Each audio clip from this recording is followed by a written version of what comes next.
আমি একটা আপডেটে যাবো। আপডেটটা হচ্ছে যে অ্যাডাল্ট ডিপেন্ডেন্ট রিলেটিভ ভিসা সম্পর্কে বলবো।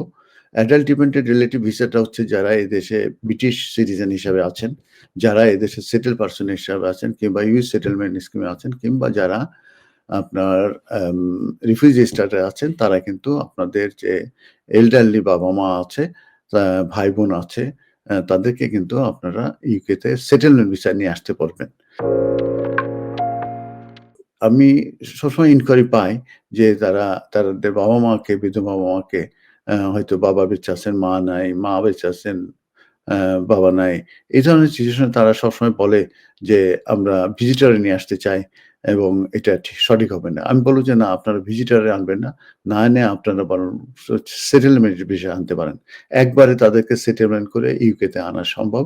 সেক্ষেত্রে আপনাদেরকে দেখাতে হবে যে অ্যা ডিউ টু এজ, ইলনেস এবং ডিসেবিলিটির কারণে যে অ্যাপ্লিক্যান্ট আপনার আম্মা, উনি নিজস্ব হাউস হোল্ড যে কাজকর্ম আছে এগুলো করতে পারেন না। এবং উনার লং টার্ম কেয়ারার প্রয়োজন রয়ে গেছে এবং সেই কেয়ারারের যে প্রয়োজন সেটা আপনি ইউকে থেকে মানি পাঠানোর পরেও সেইটা এভেইলেবল না। আ এবং অথবা সেটা অ্যাফোর্ডেবল না। এই ধরনের যদি সিচুয়েশন হয়, তাহলে কিন্তু আপনার আম্মা কিংবা বাবা কিংবা ২ জনে মিলেও কিন্তু সেটেলমেন্টের জন্য অ্যাপ্লিকেশন করতে পারে। এখন প্রশ্ন হচ্ছে যে আপনার আপনার কাছ থেকে কি ডকুমেন্ট লাগবে? আপনার কাছ থেকে ডকুমেন্টের ব্যাপার হচ্ছে যে আপনি যে ২ জনকে আনার পরে কিংবা ১ জনকে আনার পরে উনাদেরকে অ্যা যে মেইনটেইন করতে পারবেন এবং without request to public fund ৫ বছরের জন্য এজন্য একটা মুচলেকা দিতে হবে এবং আন্ডারটেকিং দিতে হবে এবং আপনার আ যে আম আ আপনি যে ওনাদেরকে খাওয়াতে পড়াতে পারবেন এবং অ্যাকোমোডেশন আছে উইথআউট রিকোয়েস্ট সেটাও দেখাতে হবে। এক্ষেত্রে আপনাদের অ্যাডুকেট যে মেইনটেন্যান্স ইনকাম সেটা আপনাদের ২৯,০০০ না কিন্তু এট লিস্ট ২০-২৫,০০০ পাউন্ড ইনকাম দেখাতে হবে। এ ধরনের যদি সিচুয়েশন হয় তাহলে স্পন্সর হতে পারবেন। আর আপনার আম্মার যেটা বললাম কিংবা বাবার যেটা বললাম সেটা হচ্ছে যে আ উনারা যদি আপনার ইয়ে হয়, কি বলে? তাদের যদি কেয়ারার প্রয়োজন হয়ে থাকে এবং সেক্ষেত্রে যদি অ্যা ওখানকার ডক্টররা যদি কনফার্ম করে এবং ওই যে কেয়ারার ফ্যাসিলিটি যে এভেইলেবল নয়, এটাও যদি বাংলাদেশ থেকে আপনি কোথাও থেকে যদি লেখায় নিয়ে আসতে পারেন, কনফার্ম করেন, তাহলে কিন্তু এই অ্যাপ্লিকেশনটা কিন্তু স্ট্রংলি করা সম্ভব। তো এই ফিস আছে যেহেতু সেটেলমেন্ট দেবে প্রায় ৩২ পাউন্ডের মতো। আ এই ফিসটা দেওয়ার পরে ডকুমেন্ট গুলো আপলোড করা, উনাদের অ্যাপয়েন্টমেন্ট করা, পাসপোর্ট নিয়ে উনারা চলে যাবে।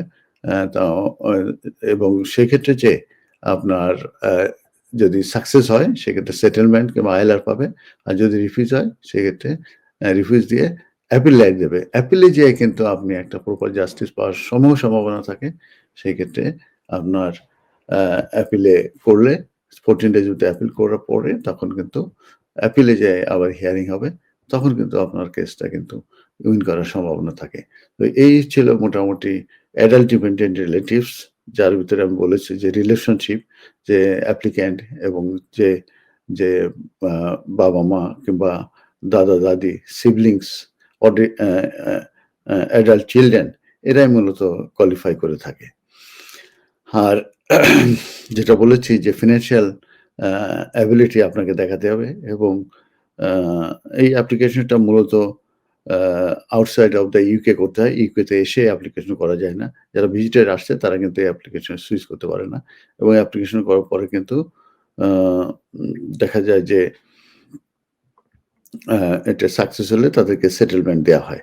এবং কস্ট হচ্ছে £৩,250 টু £3,419 এবং ডকুমেন্ট যেটা আমি বলেছি যে মেডিকেল রিপোর্ট সহ কেয়ার ফ্যাসিলিটিস এভেইলেবল এই ধরনের ডকুমেন্ট এবং তার প্রেসক্রিপশন সহ সব ডকুমেন্টগুলো কিন্তু অ্যাপ্লিকেশনে জমা দিতে হবে।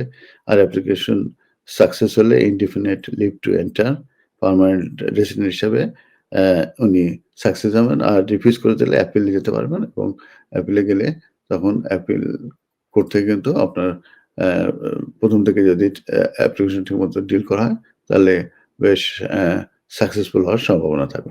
ধন্যবাদ।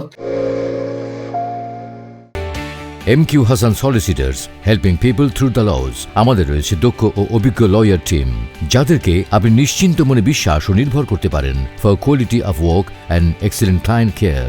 MQ Hassan Solicitors, managed and supervised by renowned and experienced solicitor Mohammad Kamrul Hassan. Immigration, asylum, human rights, divorce and deeds সহ সকল ধরনের আইনি বিষয়ে সঠিক নির্দেশনা নিতে আজই যোগাযোগ করুন MQ Hassan Solicitors, 37 New Road, London E1 1HE.